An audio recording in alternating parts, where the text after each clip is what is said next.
And today we're going to read Cinderella, retold and illustrated by Fred Crump Jr.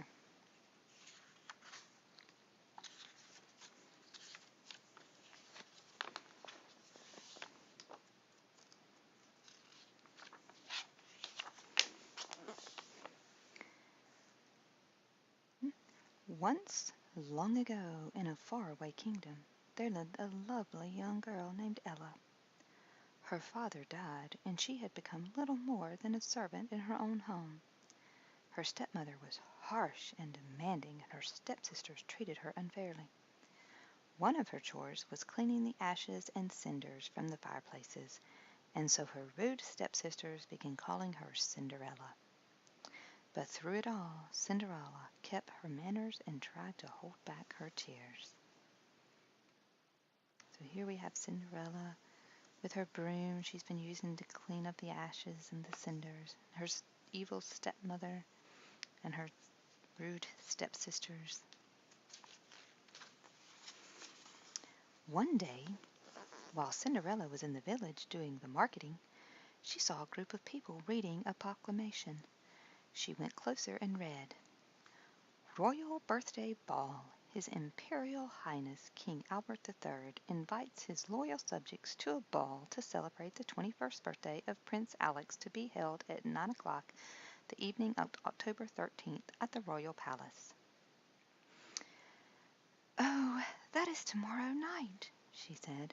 "Perhaps I can patch up one of my old dresses and borrow some beads and a ribbon from my stepsisters, and we can all go to the ball together."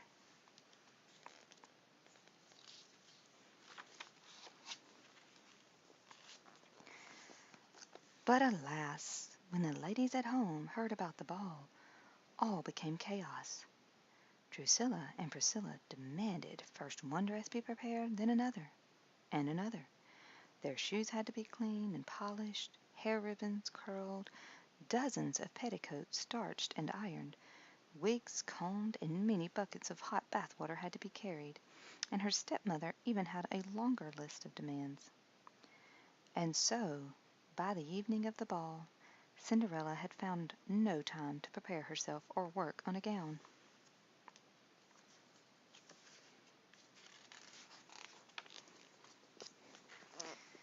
"Oh dear," said the stepmother when she saw Cinderella all ragged and bedraggled on the stairs.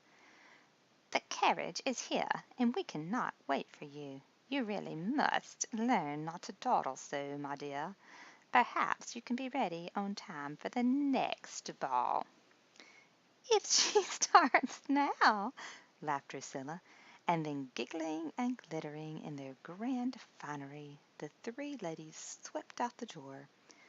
Some of the tears Cinderella had been holding back for so long trickled down her cheeks.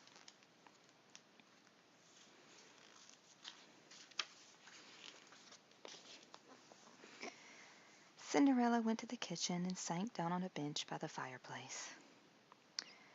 "Well," she said sadly to the broom she was holding, "I don't guess you would care to dance with a ragtag like me, would you?" "Wouldn't you prefer to dance with the prince?"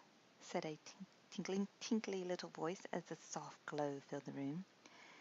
And Cinderella looked up to see a tiny little fairy with a sparkly wand.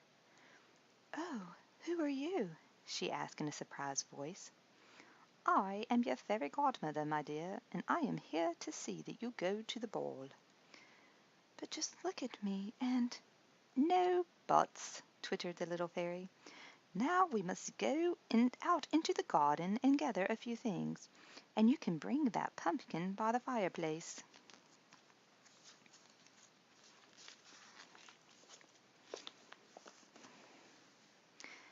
"Put the pumpkin on the ground," said the fairy godmother, "and by that rock you will find 2 mice, by the well 2 lizards, and under that mushroom a frog. Bring them." Cinderella did as she was told. Then the fairy pointed her magic wand and said, "Cockle shells and macaronis, you 2 mice will turn to ponies. Golden fruit, I tap you thumpkin, be a carriage, not a pumpkin. with a spell of ancient wizards, I'll make 2 footmen out of lizards, and one more change my pollywog to a coachman from a frog.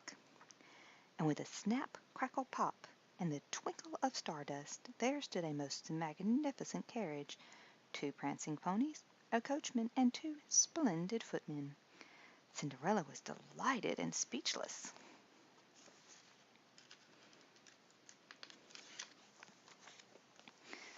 "And now, my dear," said the fairy godmother, "let us see if I have enough sparkle left to create a ball gown. Close your eyes," she said. Then she pointed her wand at Cinderella and sang: "Bring us stars from far-off places, and brilliant jewels and fancy laces, and make of these a new creation, a dress to be a great sensation. And then for such a pretty lass, we need some slippers made of glass." There was a twinkle of light and a tinkle of magical music, and Cinderella opened her eyes wearing a most beautiful glittering ball gown. "Oh, it is all too marvelous," said Cinderella. "How can I ever thank you?" "By remembering, my dear," she said, "that the magic wears off at midnight. You must leave before the clock tolls 12.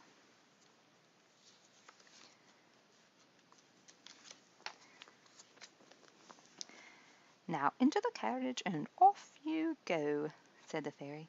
"And do remember," she said. "I will watch the clock," laughed Cinderella, and the magic carriage raced off into the night. When they reached the castle it was aglow with many lights, and from within came the strains of beautiful music. When Cinderella reached the front steps she was ushered by the dazzled royal doorman to the ballroom. She paused at the curtained entrance, and a hush spread over the room as all eyes turned to look at her. Prince Alex had until this moment refused to dance, but at his first sight of Cinderella he moved across the floor as if in a trance. As he took her hand and led her into the ballroom, the royal orchestra began a stately waltz. From that moment on he had eyes for no other.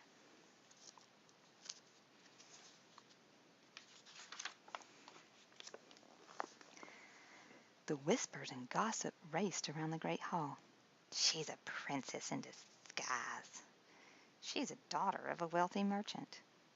"She's a queen from Persia." But no one, not even her stepmother and stepsisters, recognized the dazzling guest as Cinderella. And as they danced the night away together, they felt the magic of love.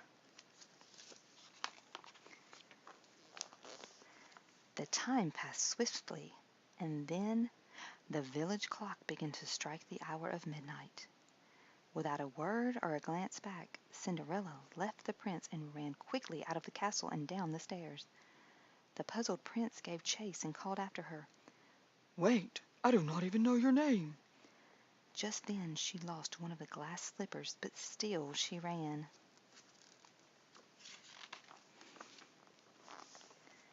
The prince paused to pick up the slipper, and when he looked again, the beautiful girl was nowhere in sight. But had he looked more closely, at the bottom of the palace steps there was a ragged servant serving maid, a shattered pumpkin, 2 mice, 2 lizards, and a frog. The magic was over. Cinderella gathered up the little animals in her apron and trudged home. The next day the kingdom was in a turmoil. The king issued a royal proclamation that Prince Alex would marry the young lady whose foot could fit the glass slipper. And the prince himself went from house to house searching for the mysterious owner of the lost shoe. When he came to Cinderella's house, the stepsisters tried desperately to squeeze their clodhopper feet into the delicate slipper, but neither could manage more than a few toes. Cinderella came down the stairs and said, "Let me try it, please."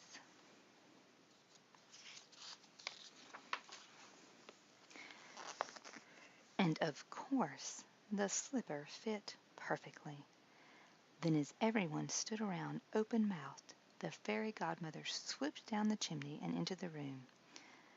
"Well, let us see now," she said in her tinkly little voice, "if I can do that trick again."